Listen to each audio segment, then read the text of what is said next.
میں عرض یہ کرنا چاہتا ہوں، اس طرح کے ایک دو نہیں کئی صحابہ کرام ہیں جنہوں نے کبھی ایمان والوں پر پتھر مارے تھے، لیکن مولا کریم نے ان کے دلوں کو ایسا تبدیل کیا کہ زندگی بھر میرے مصطفیٰ کی غلامی میں آ گئے۔ عزیزان گرامی، حضرت بلال کو کھینچنے والے لوگ بھی تھے، جنگ بدر میں تلوار اٹھانے والے لوگ بھی تھے، جنگ احد میں مقابلہ کرنے والے بھی تھے۔ آپ کو پتا ہے 70 صحابہ کی جانیں گئی تھی جنگ احد میں، کس کی وجہ سے گئی تھی؟ کس کی وجہ سے گئی تھی؟ وہ خالد بن ولید کی وجہ سے گئی تھی۔ خالد بن ولید مشرکین کے لشکر کے سپہ سالار بن کر کے آئے تھے، جنگ کی ہر بنیادی بات کو جانتے تھے، اور پاسا پلٹنے میں خالد بن ولید کا ہاتھ تھا۔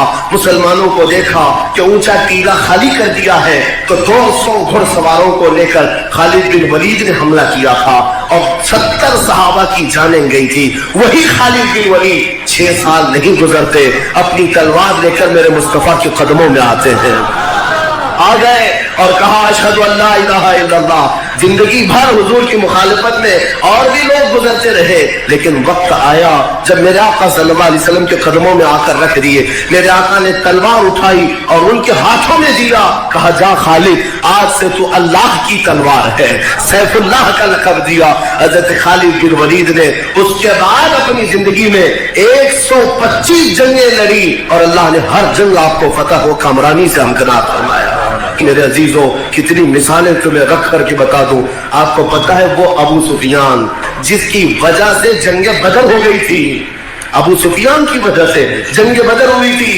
یہی رمضان المبارک کا موسم ہے کہ 17 رمضان المبارک کو جو جنگ بدر ہوئی، کس وجہ سے؟ ابو سفیان مال کا قافلہ لے کر ملک شام جا رہا تھا۔ کون سے مال کا؟ یہی مدینے والوں کا لوٹا ہوا سامان تھا، صحابہ کا رکھا ہوا سامان تھا۔ میرے آقا نے فرمایا اپنا اپنا سامان لے لو اس کے قافلے سے۔ ابو سفیان بچ بچا کر کے ملک شام بھی پہنچ گئے، واپس تجارت کر کے مکہ بھی پہنچ گئے، لیکن حضور پاک صلی اللہ تعالی علیہ وسلم اور ان کے ساتھیوں کے ہاتھ نہیں لگے۔ باوجود اس کے ابو جہل اور ابو سفیان یہ سب مل کر کے 1000 کی تعداد لے کر میرے آقا پر چڑھائی کرنے کے لیے بدر تک آ گئے تھے۔ آپ کو پتا ہے خون ریز جنگ ہوئی تھی اور بہت خطرناک جنگ ہوئی تھی۔ بدر کے موقع پر 70 کافر مارے گئے، 70 قیدی کیے گئے، لیکن اس کے بعد جو حالات بدلے، پتہ ہے 2 سال گزرے تھے، 2 یا 4 سال گزرے تھے جب میرے آقا صلی اللہ تعالیٰ علیہ وسلم عمرہ کے لیے جا رہے تھے۔ کہاں کہاں نہیں روکا گیا اسلام کو، میں تمہیں بتاتا ہوں۔ حضور پاک صلی اللہ تعالیٰ علیہ وسلم اپنے 1400 صحابہ کو لے کر عمرہ کی غرض سے آئے ہیں، مکہ والے عمرہ کرنے بھی نہیں دے رہے ہیں، بیچ راستے میں روک دیا، احرام اتارنے پر مجبور کیا، ایگریمنٹ بنوایا، سائن کروایا اور واپس بھیج دیا۔ اس میں کون لوگ تھے؟ روکنے والوں میں کون تھے؟ سر فہرست ابو سفیان ہے، سب سے مین کردار ادا کرنے والے ابو سفیان ہے کہ آپ کو عمرہ آنے نہیں دیں گے، طواف کرنے نہیں دیں گے، اور یہاں پر حرم پاک میں آپ کو داخل ہونے نہیں دیں گے۔ ابو سفیان ہی کے نعرے تھے، ابو سفیان کے ہمنوا تھے۔ سال گزر گیا، سال گزر گیا، 10,000 کا لشکر صحابہ کا تیار تھا۔ میرے آقا دوبارہ مدینے سے نکل کر حرم کعبہ میں آ رہے تھے۔ اب حالات بدل چکے تھے۔ ایک بات یاد رکھنا، جتنے نشے میں چور لوگ ناچتے ہیں انہیں اندازہ نہیں کہ سورج شام تک رہتا ہے پھر ڈوب جاتا ہے، اور بھی بہت سارے حالات ایسے ہیں کہ زندگی ہمیشہ ایک ہی مدار پر قائم نہیں رہتی، حالات ایک طرح کے کبھی نہیں رہتے۔ مکہ والوں نے سال بھر پہلے میرے آقا کے پورے لشکر کو عمرہ کرنے سے روکا تھا۔ سال بھر کے بعد حالات ایسے تھے مکہ کے کہ ایک خاندان میں بھی اتحاد نہیں تھا، کوئی حضور کے سامنے کھڑے ہونے کی طاقت نہیں رکھتا تھا۔ میرے آقا آئے، شام سے آئے، بغیر تلوار اٹھائے، بغیر جنگ و جدال کے، بغیر قتل و قتال کے حرم کعبہ میں داخل ہوئے۔ نماز کے بعد ایک اونچے ٹیلے پر کھڑے ہو کر کے اعلان فرمایا۔ کیا اعلان فرمایا؟ جو مکہ والے بھاگ رہے تھے ادھر ادھر، ارے اتنے سال تک دشمنی کیا ہم نے، 20 سال تک دشمنی کرتے رہے ہیں، اب کیا ہوگا ہمارے ساتھ؟ پکڑیں گے تو کاٹے جائیں گے، مارے جائیں گے۔ یہاں تک کہ صحابہ بھی کہہ رہے تھے الیوم یوم الملحمہ، آج چھیتڑے اڑانے کا دن ہے، آج گوشت کے چھیتڑے اڑانے کا دن ہے۔ میرے آقا نے صحابہ کے نعرے کو بدل دیا، کہا الیوم یوم الرحمہ، آج رحمت کا دن ہے، چھیتڑے نہیں اڑائے جائیں۔ کبھی آپ سوچ سکتے ہیں کہ حضور نے اعلان کرنے کے وقت کیا کہا جانتے ہیں؟ حضور اعلان کرتے ہیں، مکہ والوں غور سے سن لو، جو حرم میں آ گیا وہ امان میں ہے، اسے پوچھا نہیں جائے گا. جو میرے دادا کے گھر عبد المطلب کے ہاں جائے گا وہ امان ہے, اسے اس کے لیے امان ہے. لیکن اعلانات میں حضور نے یہ بھی فرمایا جو ابو سفیان کے گھر میں جائے گا اسے بھی امان ہے. حالانکہ ابو سفیان ابھی ایمان بھی نہیں لایا. دشمنی میں 20 سال تک حضور کے مقابل میں کھڑے رہنے والے, کئی ایگریمنٹ سائن کروانے والے, جنگوں کو ابھارنے والے, لیکن حضور اس دن اعلان کر رہے جو ابو سفیان کے گھر میں جائے گا اسے بھی امن ہے. جب یہ بات ابو سفیان کو بتائی گئی جو گھر میں اپنے آپ کو قید کر کے بیٹھے تھے, کہا تجھے امان نہیں دی گئی بلکہ جو تیرے گھر میں آئے گا اسے بھی امان دی گئی ہے. ابو سفیان نے کہا اتنا بڑا دل والا میں نے آج تک دیکھا ہی نہیں. باہر نکل کر اپنی بیوی کے ساتھ آئے. ہندا, یہ وہ ہندا ہے جنہوں نے حضرت امیر حمزہ کا سینہ چھاپ کر کے کلیجہ نکال کر کے چبایا تھا. حالات ایک طرح کے نہیں رہتے, حالات ایک طرح کے نہیں رہتے. جنگ احد میں رسول پاک کے چچا کا کلیجہ چبانے والی آج ابو سفیان کے ساتھ آئی ہیں اور میرے آقا صلی اللہ علیہ وسلم کے پاس اپنا سب کا سب سپرد کر رہی ہیں اور کلمہ طیبہ پڑھ کر مشرف اسلام ہوئے. خبردار, اب زبان ان کے بارے میں کھولنا نہیں, اس لیے کہ انہوں نے صحابیت کا مقام پایا ہے, صحابیت کا مقام پایا ہے. حضور پاک صلی اللہ تعالی علیہ وسلم فتح مکہ کے دن سنیں توجہ سے, ایک صحابی عمیر بن وہب رضی اللہ تعالیٰ, وہ بھی مشرف اسلام ہوئے. یہ وہ تھے جو قتل کرنے کے لیے حضور کو مدینے گئے تھے, ہاں تلوار لے کر کے. دو لوگ حتیم کعبہ میں بیٹھ کر کے میٹنگ کرتے ہیں, صفوان اور عمیر, یہ دو لوگ ہیں میٹنگ کرتے ہیں, کیونکہ دونوں کا مسئلہ تھا. جنگ بدر میں عمیر کا بیٹا قیدی ہو گیا تھا اور صفوان کا باپ مارا گیا تھا, تو دونوں کا پرابلم سیم تھا. تو دونوں نے میٹنگ کی کہ محمد کا قتل کر دیں گے. صفوان بڑے پیسے والا, عمیر سے کہا تو تلوار لے کر کے جا, اگر تو مار دیا تو پھر میں تیرے سارے قرضے چکا دوں گا اور تجھے منہ مانگا انعام دوں گا. تو عمیر لالچ میں, یہ بیٹا بھی ہے میرا وہاں پر, چلو جو ہوگا دیکھا جائے گا, زہر میں بجھا کر مدینے لے آئے. اور جب یہاں آئے تو حضرت عمر کی نگاہ پڑی اور پکڑ لیا حضرت عمر نے. عمیر کو کیا کہا جاتا, شیطان قریش, قریش کا شیطان. جنگ بدر میں اگر ٹھنڈی پڑتی تو بھڑکانے والا شخص. عمیر بن وہب کو دیکھ کر کے حضرت عمر جھپٹ پڑے اور گلے میں گمچھا ڈال کر کے کھینچتے ہوئے اندر لے آئے حضور کے پاس. حضور سے کہا کہ آقا اس کی نیت صحیح نہیں لگ رہی. حضور پاک نے فرمایا چھوڑو. پوچھا کیوں آئے عمیر, کہا یار میں اس لیے آیا ہوں کہ میرا بیٹا آپ کے پاس قیدی ہے, خیر خیریت پوچھنے آیا ہوں. رسول پاک صلی اللہ علیہ وسلم نے فرمایا اگر بیٹی کی خیریت پوچھنے آئے ہو تو تلوار لے کے کیوں آئے. تلوار نیچے پھینک دیا. کہا تلوار سے کیا ہونا ہے, تلواریں ہمارے پاس بدر میں بھی تھی لیکن جیت آپ کی ہوئی تھی. تلوار تو اسی ساتھ میں لے کے چل رہا ہوں, بہانے بازی کر رہا تھا. تو حضور پاک نے فرمایا عمیر وہ بات بتاؤ جو حتیم کعبہ میں بیٹھ کر صفوان کے ساتھ کر گیا. وہ راز کی بات تھی جو صفوان کے ساتھ عمیر نے کیا تھا, کسی کو نہیں پتا ان دو کے علاوہ. تو عمیر نے کہا جب یہ باتیں سب آپ کو پتا ہے تو پھر آگے بات کرنے کی ضرورت کیا ہے, میں کلمہ طیبہ پڑھتا ہوں اور آپ کی غلامی میں آتا. جو تلوار لے کر گئے تھے, تلوار لے کر گئے تھے, ایمان لے آئے. اب سنیے, عمیر واپس مکہ بھی لے گئے, مدینے میں رہ گئے. ادھر جو صفوان تھا تو ہر قافلہ جو مدینے سے آتا تھا ہر ایک کو پکڑ کے پوچھتا تھا کچھ نہیں خبر ہے کیا مدینے میں, کچھ نہیں خبر ہے, کیونکہ اسے معلوم تھا کہ پلاننگ کیا ہے. محمد صلی اللہ علیہ وسلم کا قتل کرنے کے لیے میرا ایک دوست گیا ہوا ہے. بتاتا کسی کو نہیں تھا لیکن روز یہ پوچھتا تھا کوئی نئی نیوز ہے, نئی خبر ہے مدینے کی کچھ. تو ایک قافلہ آیا تو اس سے پوچھا کچھ نئی خبر ہے, تو کہا ہاں ویسے تو کچھ بڑی خبر نہیں ہے لیکن ایک اچھی خبر تیرے لیے کہ تیرا دوست مسلمان ہو گیا. صفوان نے کہا کہ ایسا جادو میں نے دیکھا نہیں کہ میرے ساتھ اس نے معاہدہ کیا, ایگریمنٹ کیا, کیا کیا باتیں ہوئی اور جا کر محمد کی جھولی میں گر گیا. تو غصے میں لال پیلا تھا. یہ چند دن گزرے تھے, فتح مکہ ہو گیا. مکہ میں میرے آقا آئے تب عمیر بھی آئے ساتھ میں, عمیر بن وہب بھی ساتھ میں آئے. اب صفوان جو مکہ میں اتنے سالوں سے حضور کی دشمنی میں نہ جانے کیا کیا پلاننگ کرتا رہا, تو مکہ چھوڑ کر کے گھوڑا اپنا لے کر بھاگ گیا. کہاں بھاگا, کہا کہ اور لوگ حضور کے دامن میں آ رہے ہیں, میں نہیں آنے والا. اس نے کہا اس سے بہتر ہے کہ میں سمندر میں چھلانگ لگا کر کے مر جاؤں, خودکشی کر لوں گا. تو صفوان وہاں سے نکل گیا گھوڑے کو دوڑاتے ہوئے. عمیر بن وہب نے خوب ڈھونڈا لوگوں سے پوچھا تو بتایا لوگوں نے کہ وہ خودکشی کرنے کے لیے چلا گیا.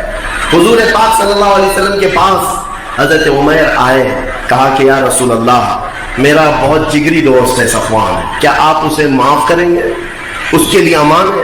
میرے آقا نے فرمایا آج سب کے لیے امان ہے تو صفوان کے لیے امان ہے. دوڑے گئے کہ صفوان کو کچھ خبری دے دوں. جا کر کے دیکھا تو بہت سر پٹ دوڑاتا ہوا گھوڑے کو لے جا رہا تھا, مل گیا. کہا رو جا مت جا. کہا کیا بات ہے؟ میں تیری بات نہیں سنوں گا, تو نے میرے ساتھ غداری کیا ہے.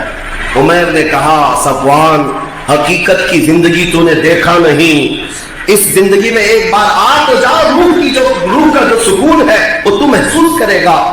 بہت بولنے کے بعد صفوان نے پوچھا کس لیے آئے؟ کہا محمد نے تجھے پناہ دے دی, امان دے دیا,